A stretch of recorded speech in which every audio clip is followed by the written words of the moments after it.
Our circumstances don't define us. Our actions do. We all have moments of impact. What are you going to do with yours?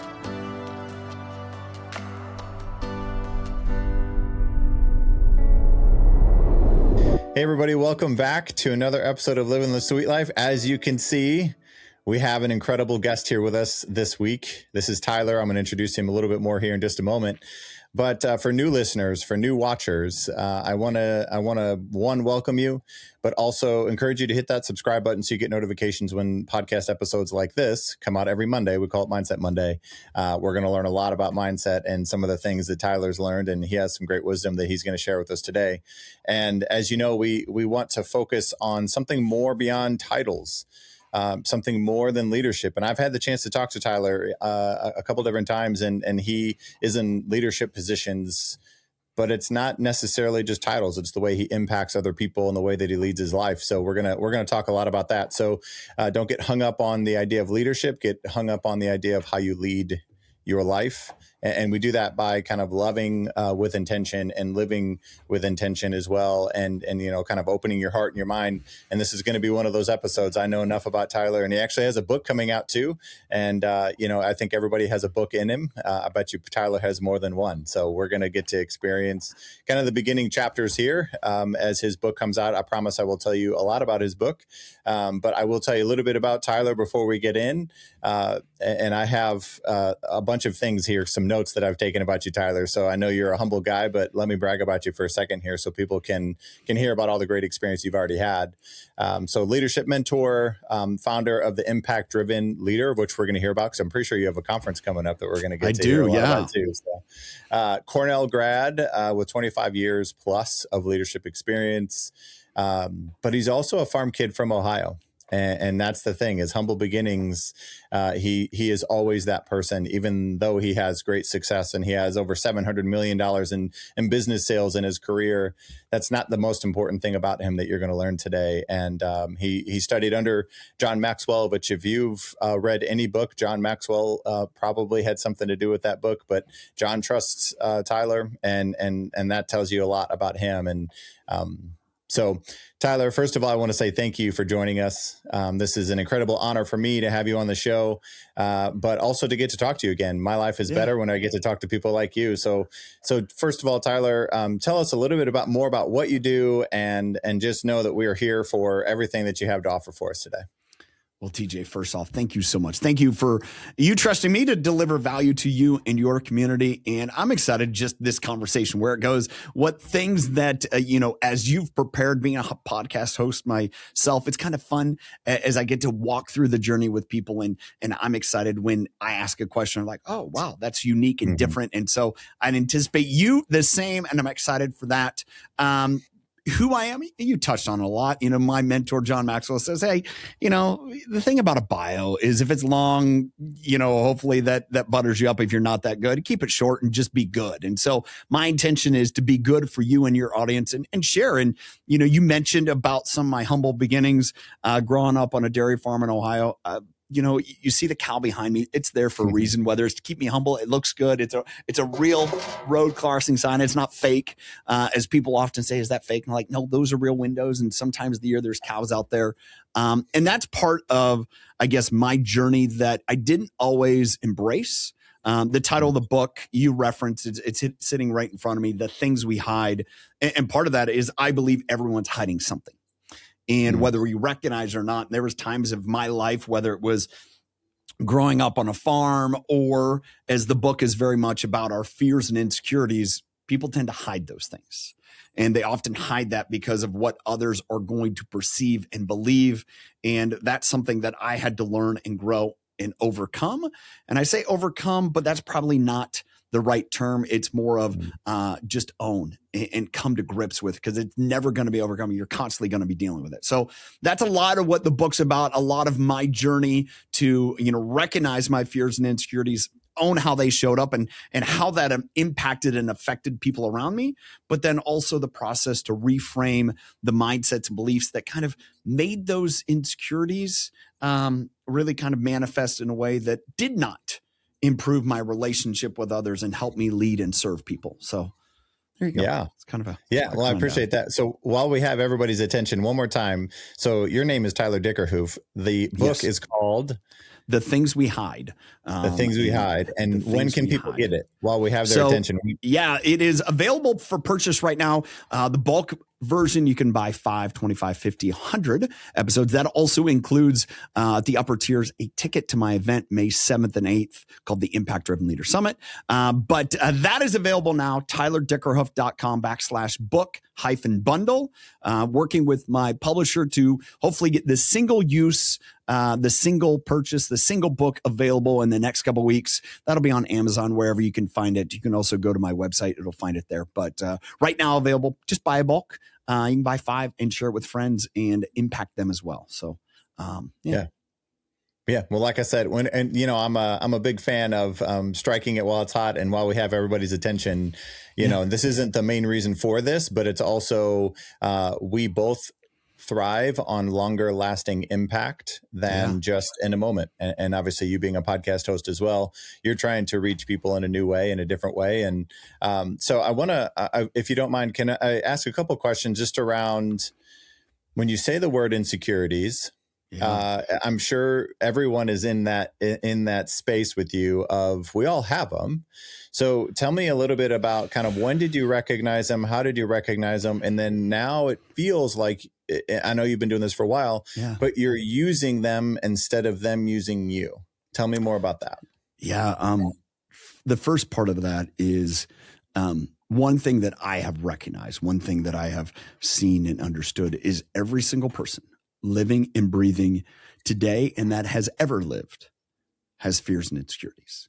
And one of the things that I had to work through is acknowledging them and how they manifested. And that's a challenge for a lot of people. I talked to a guy this morning and he is new into my community, the roundtable, and walking through this. And, you know, he said it's been interesting and shocking to him because he wanted to grow in leadership, but didn't understand, one, where to go next, but also that, oh yeah, this is real, meaning fears and insecurities. And as he's had that conversation with, you know, family members, coworkers, and some of them are like, well, I don't. And it's like, we all do. And I think that's kind of the first big step. And, you know, you can find books that talk about insecurity, but often it's like, well, you know, acknowledge it and then push it away. And you're kind of the last part of that comment question is how to use it. And I think one of the big things that I've tried to do, that I've tried to grow as a person, is understanding we all have fears and insecurities, yes, but we don't need to hide from them. And that's kind of the title of the book, or understanding how people do hide from them. And if we can understand how we hide from our fears and insecurities, well, other people are too. If we can start to break down those walls, or as I term it in my book, put windows in those walls, then we can start to see and interact and actually have relationship.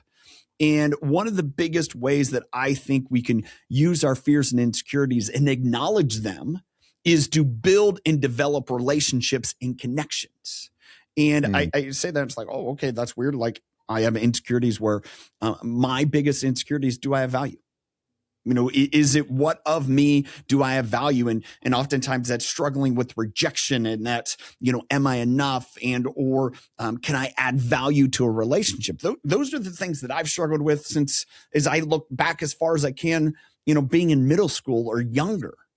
And what I've done through so many different conversations with people is found out that, one, it's kind of, that's when it shows up. But two, little comments, incidences live with us for a lifetime.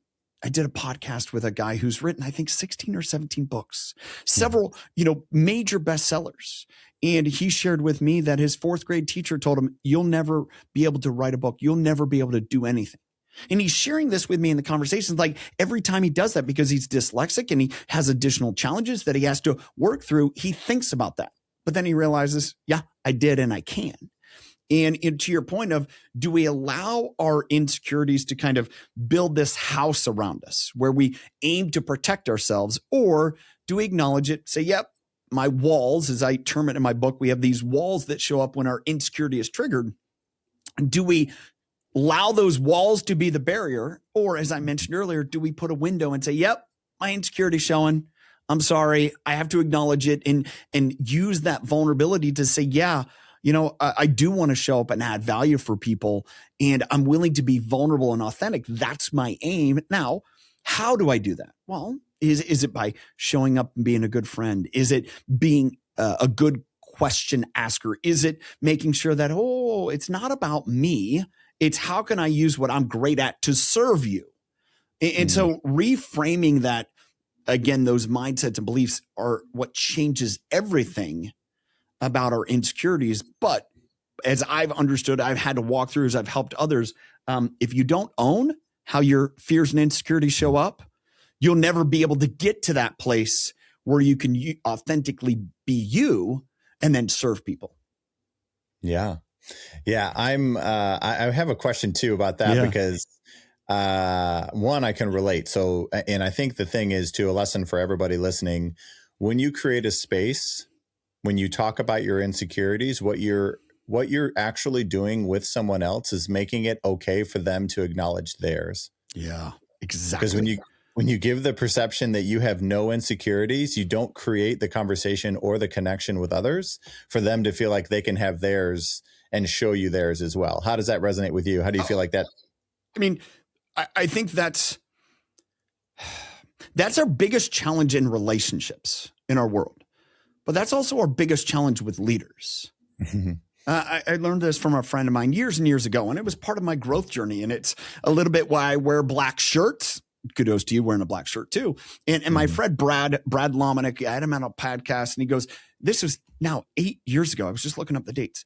And he goes, Tyler, the CEO of the future is not the guy that stands in front of the room, or woman that stands in front of the room and has it all figured out, where they're in a perfectly, fitted, tailored suit. There's no sweat, nothing. No, that one we don't trust.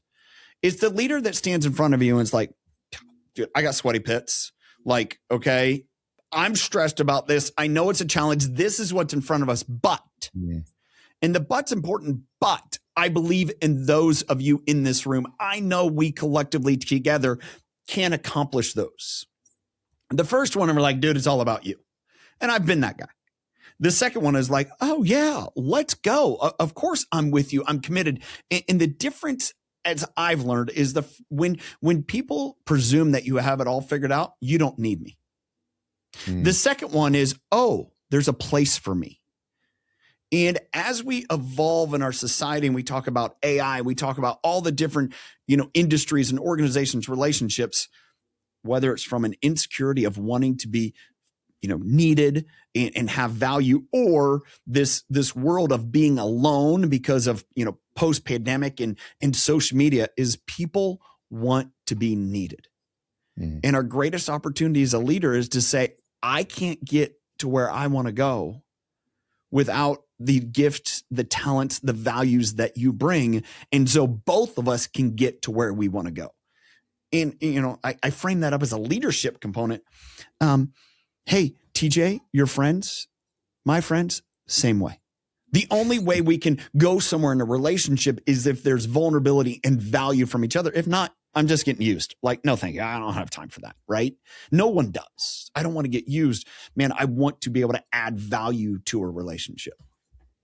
Yeah. Yeah. Well, that's really powerful too, because I think about you, because you're a keynote speaker as well. And, obviously with your event coming up, but it's also one of those things to where how we see ourselves. And this is, I kind of want to pull back a little bit on projection, on just kind of our own insecurities. And then we, again, sometimes project those onto others. But I was reading something the other day and it's really powerful. And I want to get your insight on this too. So we often say that we want to feel seen. Now there's two different paths I want to go with that. One, we have to be willing to actually know ourselves well enough to show enough of ourselves to other people so that we feel seen. Right. So that's kind of lane one. So we have to be willing to do that, which is, again, some of these insecurities, we have to be willing to put them on display and so that then we can feel seen. But then the second piece to that is, I don't know that it's so much people afraid to be seen. I think it's when they show themselves, they're afraid of what other people are going to think of them. Man, that's good stuff. It's good stuff because the reality is everyone has or is working through that. Yeah. You mentioned earlier as we're talking about my book and we're talking about just the event things I have going on, and it's like, okay, I understand it's a lot, but man, it's not about me. It's how can I serve others? Now, the difference is if my insecurity was glaring right now and like alarms were, like I would be, man, how many books sell? That's going to be my value. How many people come to my event? Who shows up to my event? That's where I'm going to get value. Instead of thinking, no, I've done the work. There's a story to tell. I'm hoping to serve people. I just trust that as I do the work, it will happen. Now, is that blind faith? No, like who knows what will happen, but my value is not determined on a external number, figure, or validation. And the difference is I told you earlier what my insecurities are. Do I have value? But yet I've gone through and realized and reframed my value doesn't come from somebody saying, man, I love how he shows up. That's not my value because that's fleeting. Because then that becomes, I start to become someone who I think others are going to value. Instead of saying, man, person of faith, God made me who I am. It took me a while to figure out and understand. And I think that's a journey a lot of people go through. Now, what I have to do is continue to refine myself. As I describe it in the book, it's like this desk that sits, in front of me, or desk for you. It's made of wood. Well, so is that tree out there. Now, if I were to go chop down that tree and throw it here, it would not look the same. It wouldn't function the same, but they're both wood. What happened to that tree? Does this desk was made out of, something similar? It was cut. It was refined. It was sanded. It was perfected to a point where it's useful. Still wood, still the same as the tree. And to me, that's a growth as a person. Understand that I don't need to become something different. I just need to make sure the best of me comes out in a way that serves others. And so if I bring out the best in me that brings out the best in others, now we're actually doing something worthwhile. And that only came through the understanding as I was never going to become something that someone else could say, man, that's the ticket. Meaning that all I could ever do was make sure I became the best of me. And that means I had to come to grips with my fears and insecurities and how they showed up and how that was, giving people splinters. I'm like, that doesn't work well. Now, somebody come up to me and get a splinter or something. Yeah, I got to own it. I'm sorry. I didn't intend that. We're human. But then also understanding it's like, oh, I'm not you talk about sandpaper people, right? Or there's I've heard people say, well, I'm like pokey. I have sharp edges. Like, no, that's just you wanting to give license to be a jerk. It doesn't work that way. Like that, that isn't, I need to work at making sure I don't do that to people. Now, could it happen? Yeah. My insecurity will show at some point. I'll be in a situation. Oh yeah. I'm sorry. Excuse me.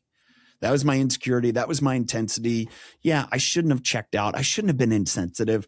And I think that as you come back to this point of people want to be seen. Absolutely. The difference between being seen and being valued starts first in yourself.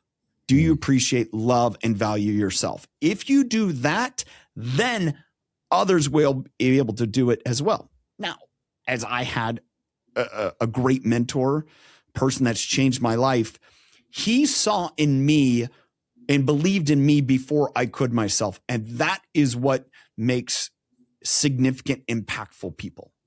We have to do the work on our own to become valued in ourselves. But if somebody comes to you and say, TJ, holy cow, wow, dude, this is your superpower. And if you trust and believe in them, that all of a sudden will send you to the moon. Now, if you're doing it, now I'm gonna prove to TJ that he's gonna value me. And you're gonna be like, well, I don't know, dude, that didn't feel real comfortable, right? That expression, that show, that's not genuine and vulnerable and authentic. Now you may see something, hey, Tyler, this is what you're exceptional at. This is what you're great at. This is how you serve people that no one else can. And if you feel valued by that, you're like, okay, I'm going to do more of that. And that was a journey I had to go through. And I had that person do that for me. And amazingly enough, he wrote the foreword to my book. And I know he's done it for thousands of people, but that's why John Maxwell is John Maxwell. And but it's also that leadership life lesson is like, oh man, belief is superpower. Belief in yourself, you can accomplish anything. Belief in others, they'll accomplish more than they ever thought they could. And that comes back to that whole positioning of value and wanting to be seen. And again, the difference between, adding value to others is not wanting to be seen to be accepted and validated, but accepting yourself. So that way others say, oh, TJ owns himself. That's phenomenal. Great. Oh, this is what you're great at. Oh, here's a place to where you can serve myself and others. Thank you so much. Yeah. Yeah, I'm glad you kind of delineated between those two things. And, one thing too, that I think a lot of people, whenever I speak to super successful people, quote unquote, however you would define them, and sometimes it's public eye, sometimes it's the quality of their family and their own home. Right. And so that's what I mean by however, and that's what my last episode was actually about, is maybe the success that you're chasing is not actually the thing you're wanting.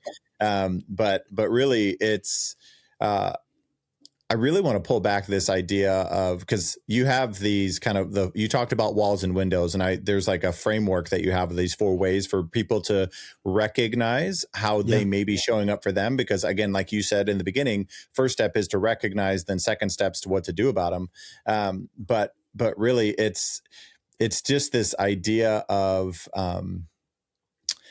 insecurities. The goal isn't to remove them. Yeah. Like self-limiting beliefs, like being nervous, all of these things. I think so many people think they hear somebody like you and they think, well, he's not nervous about anything. He doesn't have any insecurities about anything. So then they create their own gap between them and you. I mean, obviously everybody has different levels of growth, but really when it comes to this, it's a matter of like, you know what, it's okay that I have insecurities. And then your framework that you have here, I feel like just such an elegant way to really describe, here are my insecurities and here's how I'm handling them. So if you can, so people can start to recognize their own kind of that 4 walls. I love the analogy of the windows too, right? It's like, you don't have to knock down the wall. You're not going to. Right. Yeah. So, So the 4 walls came to me at a point where I had the opportunity to present to a college fraternity brothers corporation event. And I'm like, I had this idea. It's not about you. And it's like, it just doesn't quite fit. And there was one night I was at soccer practice and just thinking through, and it's like, all right, what are the barriers between when you show up to others? And I was like, oh, the first one is, inactivity. I know what to do. I don't want to do it. I don't want to get rejected. I don't know necessarily how to handle this conversation. So I just won't call TJ and it'll take care of itself. So I call that inactivity. And I've done that in my sales business, done that in different ways. Another one is insensitivity. We saw this so much during COVID. You see it in a lot of, high pressure situations where bosses are like, I don't care what you have going on, get it done, right? I don't care that you have a childcare issue. Get your butt in the office. I don't care that you moved in the commute, whatever else. If you're not in your butt in seat 8 to 5, you don't have a job here, right? It's that unwillingness to be empathetic, right? Insensitivity. Another one is isolation. And, an example of it is, someone feels like challenged and all of a sudden their insecurity is triggered where, I know for some people they're so like, how would I say, paralyzed by what others think of them. And, so by doing that, they'll just check out of the situation. It's kind of like if you've seen the meme of Homer Simpson, like kind of gravitating into the hedges. Yeah, it's that. It is that I'm out. And, they'll just shut down and they'll close their door. They're gone. And you're like, I guess the conversation's over. And I call that isolation, where they're just like, it's different than inactivity. I know what to do. I don't want to do it. It is, they're gone. And then the last one has been the wall that I've leaned against the most in my life. And that's intensity. And it is put my head down and push. It's like it described by one of the members of my community. It's like the bright lights. I have bright lights here. You have bright lights shining on your face. Imagine those bright lights somebody turn on at 3 a.m. in your bedroom. And you're just like, just make it stop. At times they serve a purpose, but at other times they're just like, it's too much. And that's intensity. And what I found is that there's times I lean against the wall of intensity. man, somebody pushes on me, I'll push back and I'll just push harder. Right. Other people lean against other walls, or I found that people lean in the corners. I'm intense and insensitive, or I'm inactive and isolate. And what I found to this point is those walls will always be the response, because at some point in time, we felt safety there. Like you build a house, you step inside of a house, you find safety. A lot of it subconsciously, a lot of it when you were in middle school, a lot of it fourth grade when a teacher told you you'll never be able to write anything. You're just incapable. Oh, well, they said I can't. Well, I'll just check out, or I'll lash back. And so what I learned through the process is I'll never be able to remove those walls. That's how I respond. But what I can do is I can put a window in that wall so you can see me inside. And I can see you. And so it's this level of vulnerability. It's like, yeah, that's how I respond. I'm not trying to make excuses for it. I'm not saying this is how I am, deal with it. It's like, no. I understand it's a barrier in our relationship. I have to work on that. And I'm showing you that I'm working at it. And it's kind of, the walls are there and the windows show up, because here's the thing that, you mentioned is we never fully get rid of our fears and insecurities. But we can start to take ownership of an instance in a situation and say, yeah, it doesn't bother me.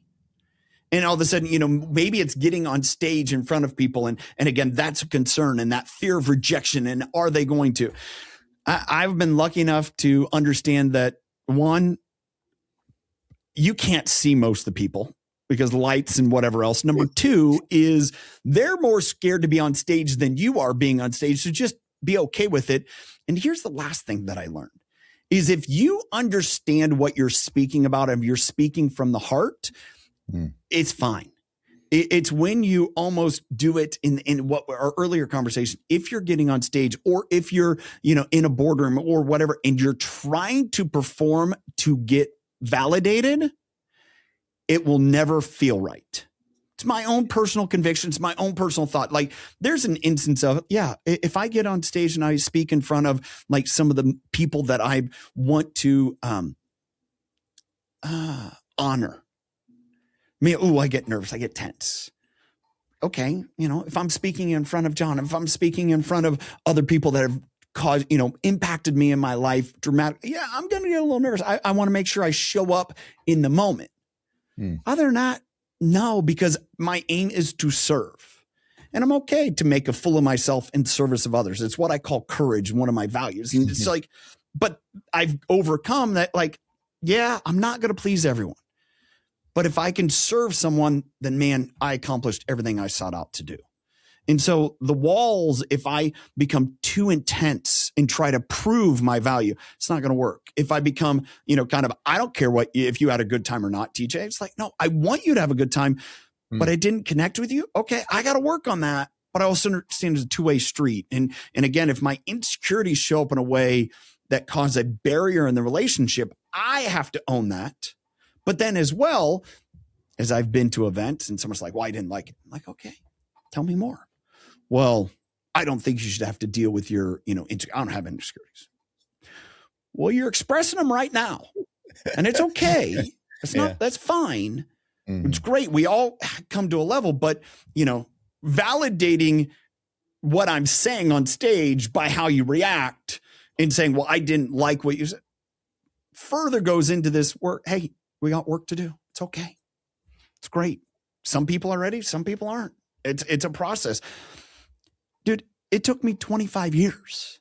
Like it's not an overnight thing. Like I kept beating my head against the wall until finally it's like, this doesn't work. And hence the name of the things we hide, because I was hiding these things for years. Thought no one would know. Oh, it showed up to everyone. They just didn't know what it was, but it showed up. Yeah. It's, if you don't mind, I know, yeah, please. I've had the chance to talk to you, and 25 years ago, you mentioned that, and it's, I don't know if you would phrase it as a wall, but something that happened for you 25 years ago that, again, I think is, it's one of the many reasons why I respect and admire you is, kind of what you've done, with that. insecurity, just as a person, as a man. I know you're married, and you take great pride in being a great husband and father, and so I want the audience to really be able to hear that powerful story, if you're willing to share it with us. Yeah. So we're pushing 32 years. So 32 years ago, it took me 25 years to figure out how it manifests my life. 32 years ago, I had a brother who died in a farming accident. I was 14, he was 3, and I drove over him. And not only is that impactful, right? You can imagine as I tell that to anyone, where I didn't understand is how one of the walls propped up that day. And it was 25 years later, so about 7 or 8 years ago, and I'm in the gym. I just got done working out. I'm in the locker room, and I make my protein shake. I shake it up, and I go to start to drink it.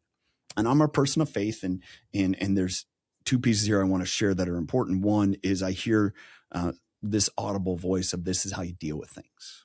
And see, at that point, I was in my late 30s. We had a couple in our network marketing business. We owned a gym, and we had some employee issues, just normal, like didn't show up on time, forgot to call off, like just handle those things. And so my opinion on that is either you're going to get with it or get gone. Very intense. And as I'm sitting there and I'm thinking, oh, yeah, that is how I deal with things. You're either with me or I'm just going to push through you. And that bulldozer left carnage in relationships. Well, where that started was after the emergency personnel got called on that Saturday afternoon. I was getting questioned by the sheriff, and he's questioning me. He's asking questions. And I'm like, it was an accident. It was an accident. It was an accident. I don't know, dude. It was an accident.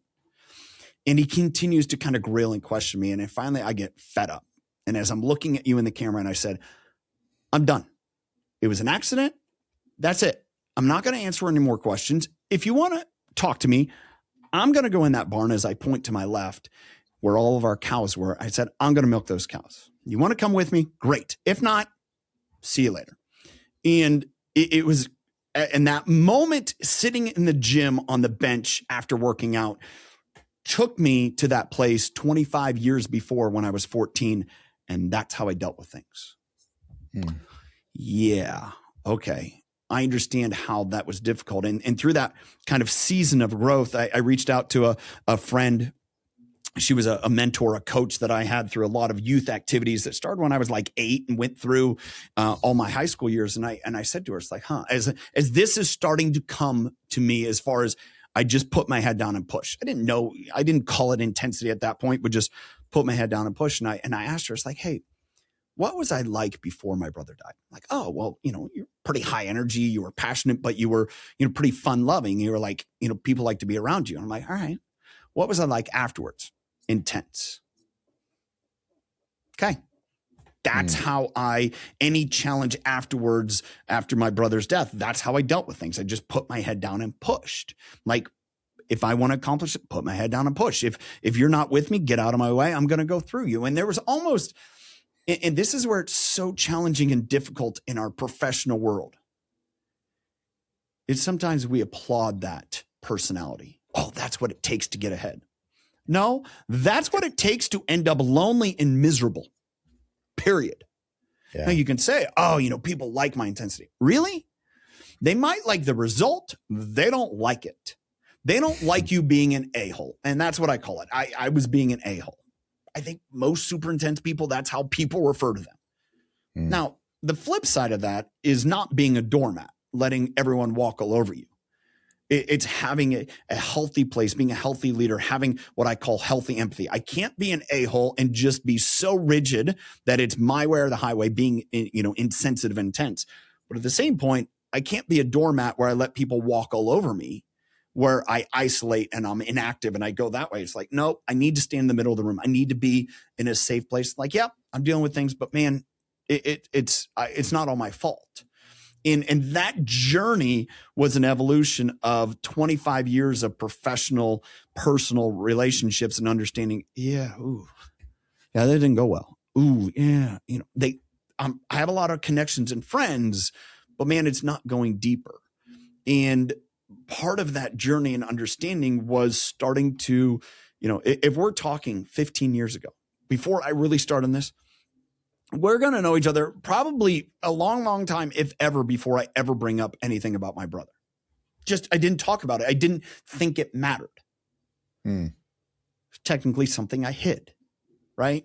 And it wouldn't matter that, it doesn't give me excuse now. Like, one of the things that I'm so grateful for, and again, as a person of faith, and this is strange for people to hear sometimes, but it is what it is the reality that I've lived. I've never for a moment had an ounce of guilt. It was an accident. My brother died. It was an accident. He was 3. It was an accident. But at the same point, I never said anything about it. I never shared. I never, in part of this growth for me, and again, writing the book and going through these things in this own journey that I had to go through, was understanding. I found out where intensity became a wall. Okay. I've heard, someone say is, success leaves clues, or in this case, problems leave clues. But then what happened later was when I was, again, this moment, and I feel like, again, God shared with me, your brother's life had purpose. Okay, let me lean on it a little more. And it's the ability to recognize how I responded to challenges, how I responded to fears and insecurities. I would imagine, I haven't necessarily said and thought this, my fear that day was, is he going to ask something, all of a sudden I'm taken, away? Maybe. I don't know if it was the case. I don't think, but it's prudent, right? You're getting questioned by a sheriff. Somebody just died. Okay. But then I realized I wouldn't be here with you today. I wouldn't have written this book. I wouldn't have been able to, in the last 6 or 7 years, be able to have conversations with people and them to say, oh, wow. Yeah. Oh, wow. That's changing the relationships I have, if I never shared the story. And so that day, and I remember vividly where I was, and I feeling like God shared with me, hey, your brother's life had purpose. Yeah, it sure does. And this book and the things that had come from it otherwise even further document that my brother's life had purpose, because if not, then I wouldn't have had to do the work to help others do the work and show them the way. Yeah, my brother Joel died at 3. His life has amazing purpose because that I was willing to do the work and say, oh yeah, this can't work. This can't be the way. Yeah. Wow. I appreciate you sharing that. And it still gets to me, like literally emotionally still gets to me. And, one of the things that I think also brings us together, and I've heard, it was actually Colbert and Anderson Cooper talking about this. And so I never really mean for it to sound as light as it sounds, or as disillusioned and disconnected, but, finding gratitude in everything. And Colbert specifically said that to Anderson Cooper, and he's had some horrible things happen in his life. And he broke down and said, you can't actually mean that. And Colbert basically said, finding gratitude for the heartbreaking things actually, it isn't grateful that it happened, but grateful for how it impacted you so that you can connect with others. And those tragic things create a sense of empathy that maybe we wouldn't have learned in another way. And so someone going through anything, that empathy is because you went through such a thing that kind of transformed your life. And, one of the things that I talk about often is kind of 2 different things, but really wounds to wisdom, but also going from pain to purpose. And one of the things that you've leaned on a little bit today too, but also like kind of how do you lead from a place? Because I think your actual, the way that you're phrasing it, of which again, correct me if I'm wrong, but it's really more like leading from scars, and how troublesome it is to lead from a wound. But we don't intentionally do that. So tell me more about that thought. Yeah, I have a great friend. Her name is Katie Casada, and she's a storytelling coach, has storytelling workshops. And she referenced it from someone, it's not her original, but I heard it from her, is speak from scars, not wounds. And it's kind of the same idea, right? It's when we speak from a wound, man, it's bitter, it's hard. We can't comprehend the value. It's not gratitude, but a scar, I got a scar right here on my arm, right? I burned myself when I was 2.5. Most of the days, I have no idea it even exists, but it's there. And yet we all have scars. We all have wounds on the inside that have scarred over, and sometimes they're still wounds. And those are things we hide, right? And the ability to get to a point where it's like, yep, that's what I had to go through. But man, this is how I chose to be a hero in the moment, how I chose to be a guide, to use a reference to, Donald Miller from this, Building a Story Brand and the hero's journey is, everyone has the opportunity to be a villain or a victim, or you can choose to be the hero. Now, the hero then becomes the guide to someone else. And it comes back to this. If we're stuck on our wounds, oh, here we go again. Yep, I had this happen before and it's going to happen to me again. And it's just, as opposed to, oh, yeah, I stuck my arm in that shirt one time and I got, a scrape. I'm going to figure out what's in there, instead of like every time I put my arm in a shirt, I get scratched. Every time I do it, I get scratched. Like, then stop doing it. Right. But that takes the agency. And I think that's the whole idea of, are we running around with a bunch of wounds, wounding others, or have we said, let's, allow it to heal. There's a scar. And then how can we work from that? And I think to this point of, how can I serve people in it and be grateful for that? It is what it is. Like, can't change it. Okay, then use it. And I think, the be better instead of bitter. It's, again, this idea of, you can choose to hurt other people, be a villain. You can choose to be a victim instead of like, no, I'm not going to do that. I'm going to find out how can I serve people. But man, it takes that journey of even recognizing you're showing up in with all these wounds. And most people don't want to do that work. They want to say, I got nothing, like bandages all over. But I'm good. It's great. Really? Because you're leaving a trail of blood. Like, come on. It's not working. And the problem that we have is we have to do that work on our own. Have to do the work on it. I can't do it for you. I can't do it for anyone else. Can't do it for my son, my daughter, my wife. I can't do it for you.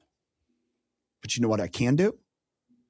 I can come alongside you as you do it, so you don't have to do it alone. And I think that comes back to the whole idea of empathy, and how I define it: to put your arms around someone and walk with them. I can't see what you saw. I can't ever. But you know what? I can come alongside you, put my arm around you, say, hey, we can walk this together. Tell me what it was like. Explain to me. Help me see. Help me understand. Okay, great. I'm with you. You have support. It's all good. Like, and I think that's what comes back to then that leading process is like, yeah, we all got it. We're all going to have it. Do we expect someone to not? And if we expect someone to not, it's never going to work. It just doesn't happen that way. And it's where I think so many of the challenges in our world, whether it's from leaders or people on the outside, is having expectations that are unrealistic. I can't expect you to do what I would do. Doesn't work that way. You're going to do what you do based upon your experiences, based upon your fears and insecurities, based upon how you think is best. Great. Awesome. Our current president, our former president, I can't expect them to do what I would do. Nope. I have to take it for face value of what they're doing and in the moment that they think they are doing what's best in the position. Okay, great. And if it doesn't work out, TJ, when's the last time you made a decision that didn't work out? Okay, for me, it was probably 30 minutes ago, right? Sure. Maybe not. It's 45, but an hour ago, maybe. Yeah, and to hold that against other people. Now, there's a difference if you're kind of like, oh, they keep doing this. Yeah, this isn't good. This isn't good. I need to, have a radar on it. But it also comes back to that. Am I allowing my wounds to determine how I act and react towards others? So I'm doing that, man, I'm not making the situation better. I'm not. I'm just part of the problem, not a solution. Yeah. Yeah. And it's something too. I know you've been in leadership positions for quite some time, and, I've really been going deeper. So I was a healthcare leader for 20 plus years, and really the teams that I was able to work with and just everybody that we were able to serve, and just really kind of like going deeper into why and how did it work. And, I just left a team. I left in tears, and it wasn't because it was in gratitude because of who they are for me and Mm-hmm. and I still am in touch with them now. And, there's so much more. And the thing is about like this book and your message is, sure, if you are a leader, this book is for you. If you are a human being that's not in a leadership position, this book is for you, because the things that I actually did as a leader, in the person in a said position and title with the responsibility and the opportunity, was created a culture rooted in authenticity and vulnerability, and psychological safety is another word that I'd use a lot. And but oftentimes, if you are a leader or you are somebody who has this front of perfection that you want to try to portray, but really, like you've already said, is kind of that insecurity popping through, because we say that as a strength, but and the way that you phrase it also is, it's actually that thing that you're leaning on the most, maybe the thing that you're just trying to hold in front of the mirror. But really, what I've done is created this where, like, it's okay to be a human. It's okay to be vulnerable. And I want to, as we've talked about empathy a little bit too, but just even the black shirt, the humanness, like adding more human nature allows us to have people say, you know what, I trust you enough to see me. And then what that does inherently with that relationship, whether you're a leader or not, is it creates this, I want you to trust me enough for you to show me you. There's a piece buried in, connected to all those words in a thread, is this concern of our society has so much tried to pin it as, this is what it looks like to be, I don't want to say ideal. And it's almost done the other way. If you're this way, if you're that way, then you can't be ideal. Like, why? And well, because those people have caused problems. Really? You're going to say every bald guy is XYZ. Is that fair? Like, no, it's not fair. And so part of that is, again, that very much the concern of, if I'm not X, well, then I got to be Y. Nope. If you're not X, you could be one of the other 25 letters. You could be a multiples letter. It's just, and I've seen this so much in our like education. I hear about it. My kids hear about from people, is instead of people connecting on what they enjoy and what they're good at, we've now gone to positions where people are connecting based upon a diagnosis of what they're not. And where I think this is extremely dangerous is it creates a narrative that is not the truth. You are valued for what you're valuable at, but you're only valued at what you're valuable at if you see value in what you are. If you see value in what you are, then other people can genuinely value you for what you are and at. And if we start to say, well, that's not valuable, well, then all of a sudden we create this narrative that you have to be different. Well, how can I be different? I'm a 46-year-old, bald white dude. I can't be different.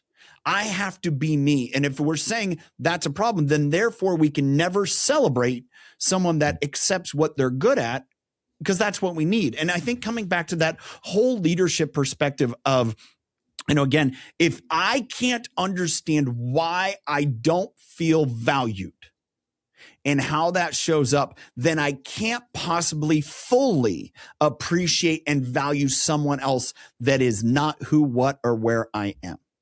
In the moment we can understand that our fears and insecurities drive all of that value equation, then you can show up at work and say, hey, man, I value you for whatever you are. I may not agree with it. I may not like it. It may not be my thing.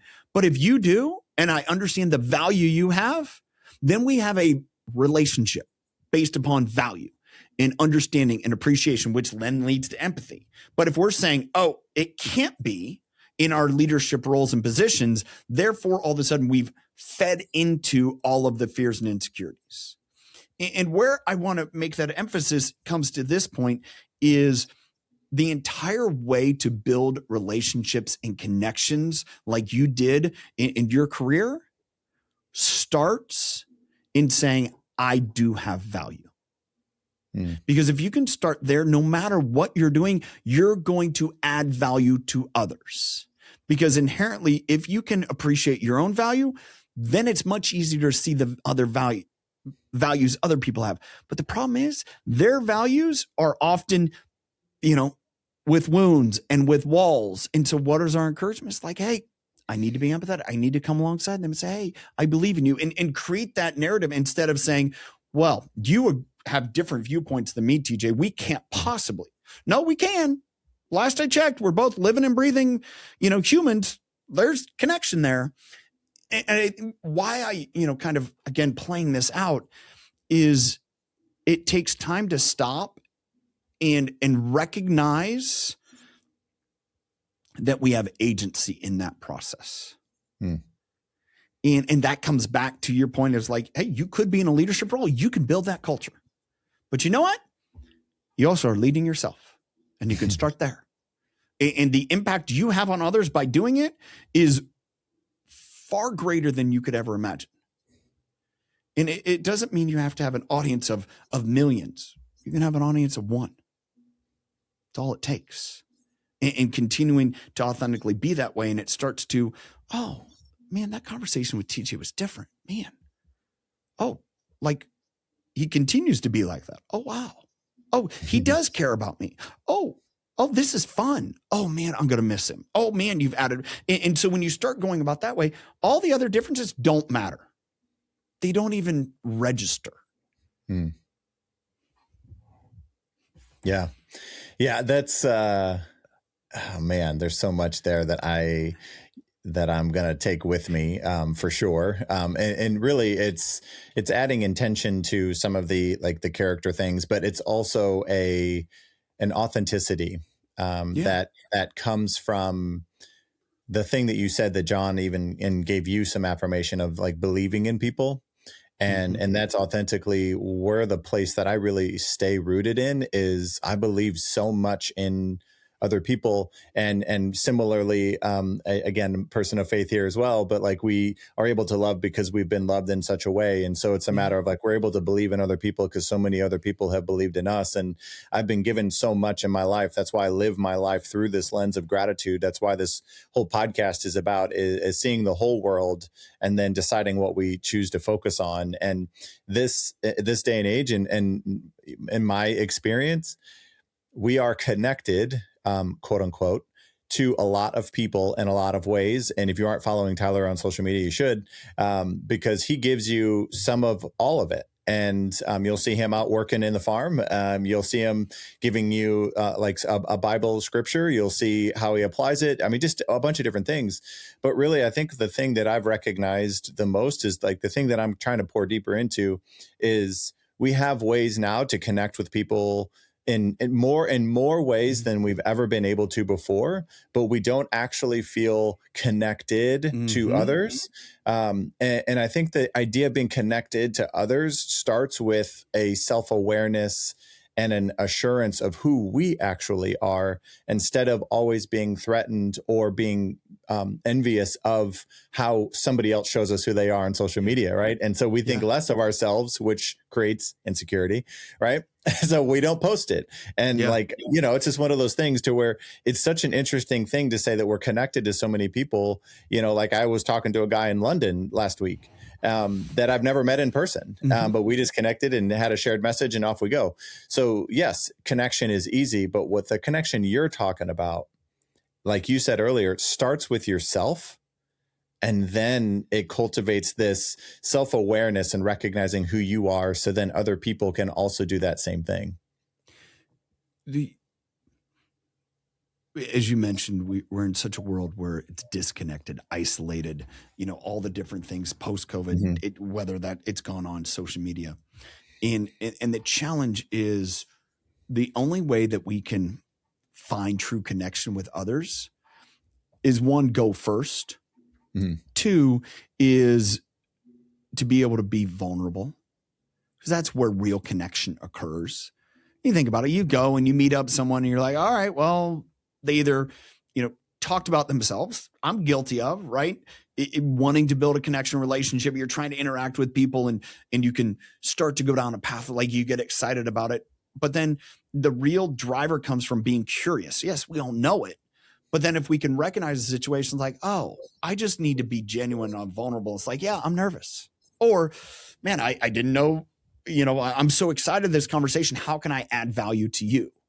And it's one thing that I genuinely try to do to people, with people is just how can I add value?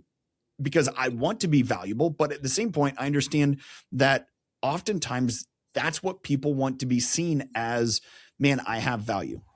This makes me think of kind of a lesson I learned, again, from John Maxwell. And I happened to be on a trip with him for his nonprofit Equip.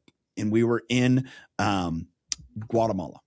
And I happened to be walking with John. We're walking out of the hotel, or we're just getting to the hotel. I can't remember. There were bags involved, like suitcases. And I am pretty classic. I go to a resort, I go to a hotel, and if there's bellman there, it's like, no, I'll take my own bags. Partly because like I can do it, even Uber, I'll do my own bags. And John taught me a valuable lesson that day. He's classy. He's always going to tip someone. That's just him, who he is. But the bellman comes over, is probably the same age as John, late 70s. And the guy gets the bag, puts it in the car, and he goes, "Thank you so much." And what in that moment I realized, oh, see, that was his job. And if John would have said, no, I can do this. I got it. It's okay. He wouldn't have given value to the other guy. And so oftentimes I think in conversations and relationships, we think, oh, I have to exert my value. No. Sometimes the best thing you can do in a relationship is let someone else add value to you. And, it's very much that if you don't let someone else add value to you, you're essentially saying you don't have value. If you don't let the bellman put the bag in the car, you're telling him you're not valuable. As opposed to, thank you so much. Wow, I appreciate that. Thank you for being here. Here's, a $20 tip. Here's a $100 tip. I've seen him do it. And it's just like, okay, how am I making sure that wherever I go in life, that I allow other people to add me value, because that then develops a connection. That then enhances the relationship. And I think, that comes back to, there's things I'm good at. There's things I'm not. I'm okay with who I am. Can I change it? I mean, I can sand the edges, but it's still going to be the same grain of wood. Like, I can't be an oak if I'm pine. It just doesn't work that way. But yet, I don't need to be rough. I don't need to be, I can sand it. I can put finish on it to where, the water runs off. And I think that's such a lesson that I've learned and tried to apply in relationships. Am I perfect? No, dude, I'm not. I'm human. I have insecurities too, but it's a focus and intention to like, oh, I need to really be like that. When I build relationships and add connections, like what can I do to serve others? And if I'm doing it where I really enjoy and I'm great at, then everyone is excited about it. And if I'm trying to prove because that's what TJ's great at, no, it doesn't work. It comes across as he's trying too hard. It's really, I don't know what it was. He just, man, in that conversation, I don't know what it was, but something was off, right? If you've ever come out of a conversation, or if you've ever, had someone say, man, I don't know what it was. Just something was off. It was their insecurity showing. It was yours. It was theirs. Both of it. That's it. Because if not, you're like, wow, that was fun. Oh man, I could have done that for hours. Like we've only been here for we've been here for an hour. It feels like 15 minutes. Like, oh my goodness. That comes from genuineness, connection, authenticity, as opposed to, oh man, is this over yet? Like, oh no, we've only been here 10 minutes. Oh Jesus. Okay. Yeah. All right. Yep. I'm in it. Let's go. Let's keep grinding away. And it's, and I laugh and I make jokes about those, but it's when we start to recognize those, then we start to say, oh, there's something bigger here. Yeah. Yeah. Well, it's funny you say, so there's a great book, Give and Take, and, it's really great. Yeah. So, but one of the things that I a hard lesson that I learned from one of my friends. I don't even know that I think he may have been trying to tell me the lesson without telling me the lesson. But really, my wife does that. All right. I get that. Yeah, the subtle smack in the face. But like it's almost like a value matching conversation. But that doesn't come from energy giving. It actually comes from energy competing. Oftentimes in conversation, when you meet somebody like yourself that you want to, so even for me to kind of go back and forth with you, I'm not trying to make it sound like I belong in this conversation. You're not trying to stack on my thing. It's just like two people sharing something. But what my friend Ben, I hiked in the Grand Canyon with, he was actually telling me something about another person in his life. And he just said, there are times where I just want to share something I'm struggling with. But every time I go to that friend, he tries to solve it for me. And in that moment, that is a lesson. And I just learned this. I've known him for 25 years. And I just learned in that one sentence, what I took from that was he's somebody that I need to do a better job of listening to, not trying to give advice to. And, you're somebody as well who has ideas and coaches and does a bunch of different things. So like sometimes that's our default to the value. But sometimes the value, like you said, the thing that we're great at, I'm great at giving advice, is actually the insecurity of just being in the space with somebody. So now, truthfully, over the last 8 months, I sit with him more. Yeah. And I relate to him more. And that's actually the value that I'm bringing, not the advice that I have. Yeah. It's such a, the first thing that hits me is, I'm guessing the friend that's trying to solve it is not doing it in a negative way. It's probably, No. hey, maybe their love language is to serve, but yet it's kind of like, hey, dude, just chill, just relax, right? And I think the opportunity, and it's great your friend brought that up with you.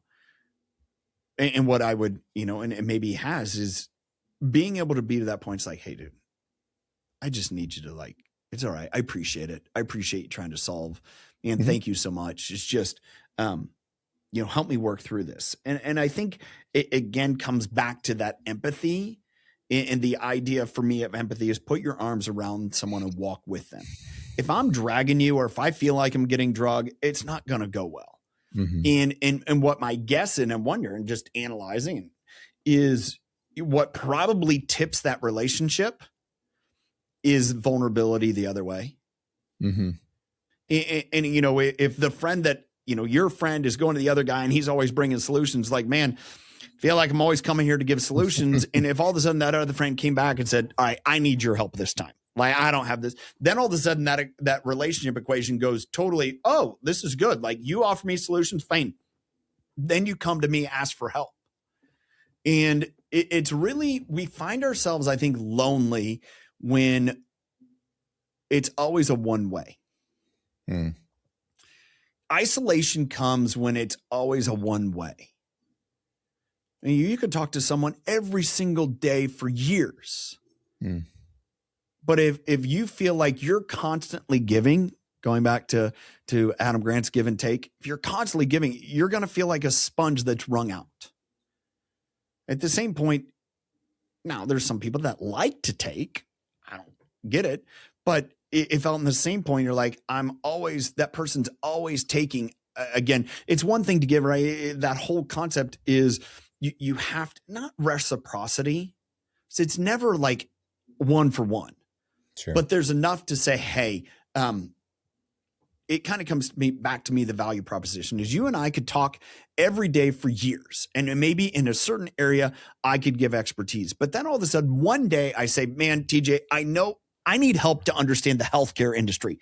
You are there, you understand that. And all of a sudden, one day after years, you feel like we're even. Because maybe just the opportunity hasn't presented itself. But the day it did, and again, if you understand there's that appreciation, and all it takes is just recognizing for what you are. And it sounds like really kind of glossing over or not getting deep, but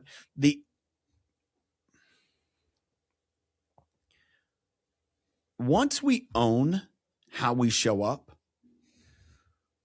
only then can we start to alter and change our actions. Part of it I wrote about in this book, and there's people that go different ways. I have a friend that calls it T-bar: thoughts, beliefs, actions, results.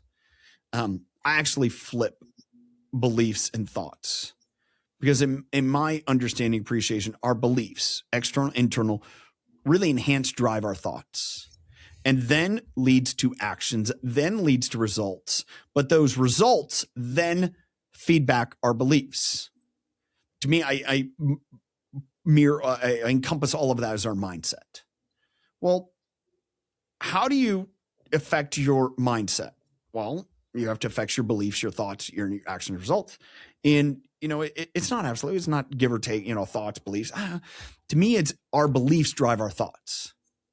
And however those beliefs are developed. And so, coming back to the situation, as you mentioned with your friend, if I believe he's always going to bring a solution, my thoughts go, here we go again. Right? The actions show up as, I'm not going to call him, because every time he's got a solution, the result is, you kind of grow apart. Well, how do you change that? Well, all of a sudden, one moment, he's like, TJ, I need your advice.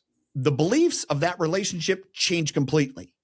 Now, all of a sudden, it's like, well, maybe when's that next time? Again, drives the actions results. And the mindset is, this is a valuable relationship. Why is it a valuable relationship? Because they added value to me at some point in the equation. Doesn't have to be equal, but it added in there. Yeah, it's that's a really powerful insight too, of which I'm going to have to ask him and honestly create the space to talk more about it. And one of the things too, like I'm going through my own insecurities as you're talking, and like honestly, it gets me emotional to think about it. Because like I want to be there for my friends and family in a way that's meaningful and authentic and in the moment and safe and all the things. But I'm, as you were saying what you just said, I'm recognizing how rarely I actually go to them with my things. Mm-hmm. And that has a lot to do more with me than their willingness. Mm-hmm. And then I'm also thinking me not coming to them also lessens the chances that they'll come to me, of which that's where the emotion comes from. Yeah.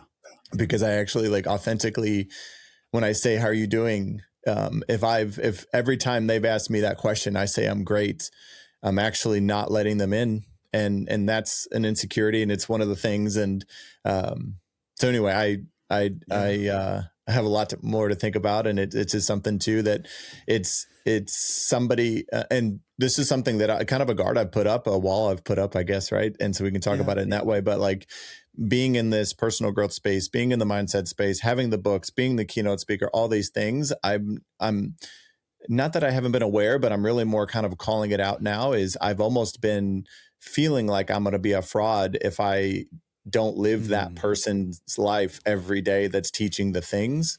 And so then therefore, like if I'm talking about here's how you get through adversity, here's how you get through all these things, I've not allowed the people in my life that love me and who authentically asked, how are you doing?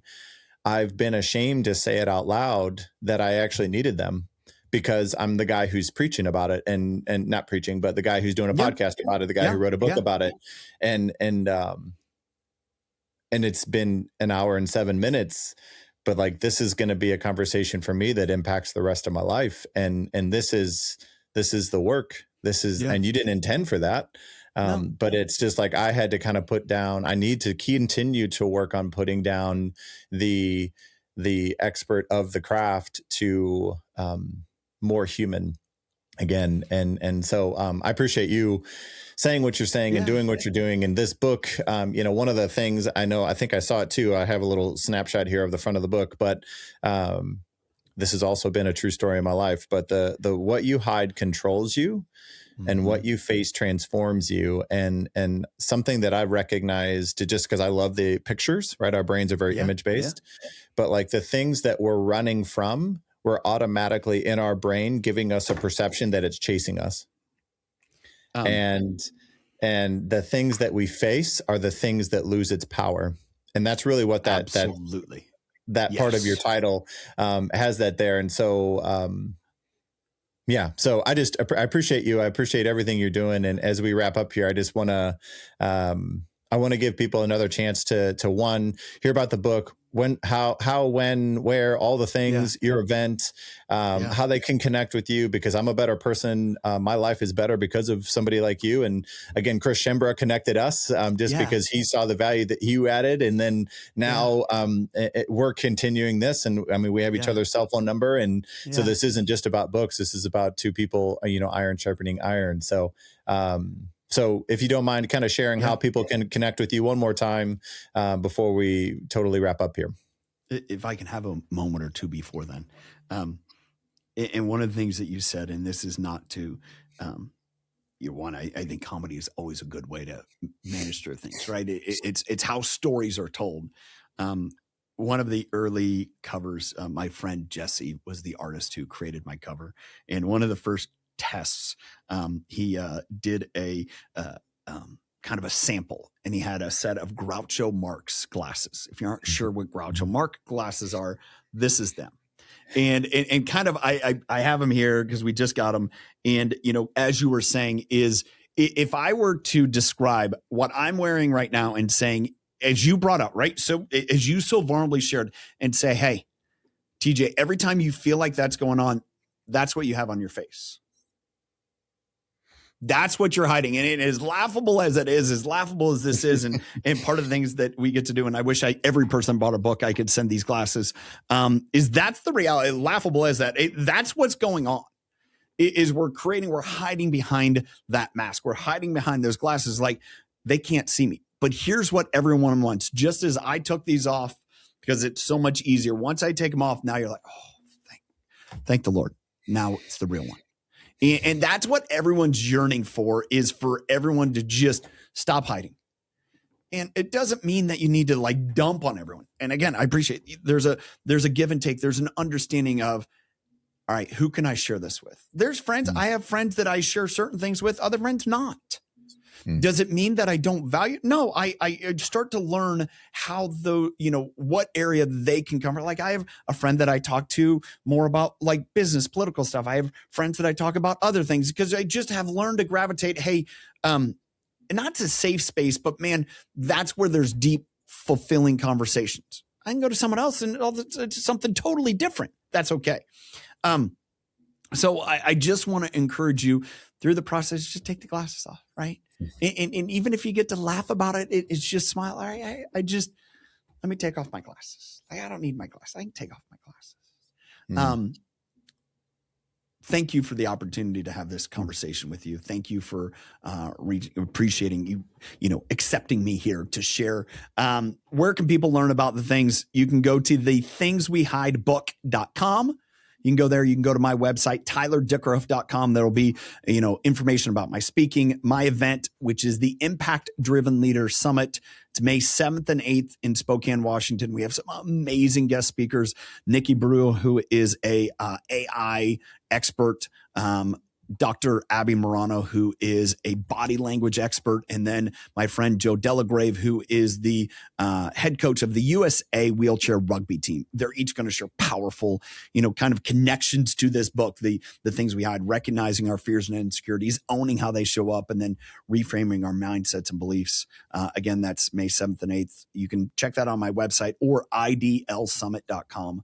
TJ, thank you again. I appreciate the opportunity to have this conversation with you. And as you shared, and one of the things that I've gotten to do for years now, part of me sharing my story is understanding going first, so other people can feel confident in digging deep in themselves.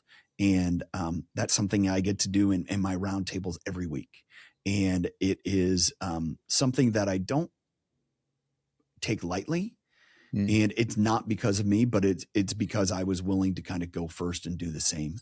And so I'm excited for you as you wrestle through those things. And I know this book is going to help you through that process a lot. And as I found it, it's kind of universal. We all have to go through it, and it's just part of life. Yeah. Yeah. Well, I appreciate who you are as a person. And again, of all of the people in the world, Oh, geez. The fact that and I don't mean this lightly either, right? Like I'm a big fan. The Like world's a big place, man. The world's a big right. place. You gotta, whoa. But understanding, similarly, like you've referenced multiple times, you know, like this idea of there's not a single thing meant for me that'll pass me by, or, you know, being prepared for what's been prepared for me, the amor fati, the three things that I kind of talk about routinely. But it's really also understanding and like being present in the moment enough to know that there's purpose in this conversation. There's purpose in us being in each other's lives, and both of us being of faith, like knowing that he's a part of that. And, you know, I pray for God's will more than my own wishes anymore. You know, it's a lesson I had to learn in my life a long time ago, that he knows better than I do.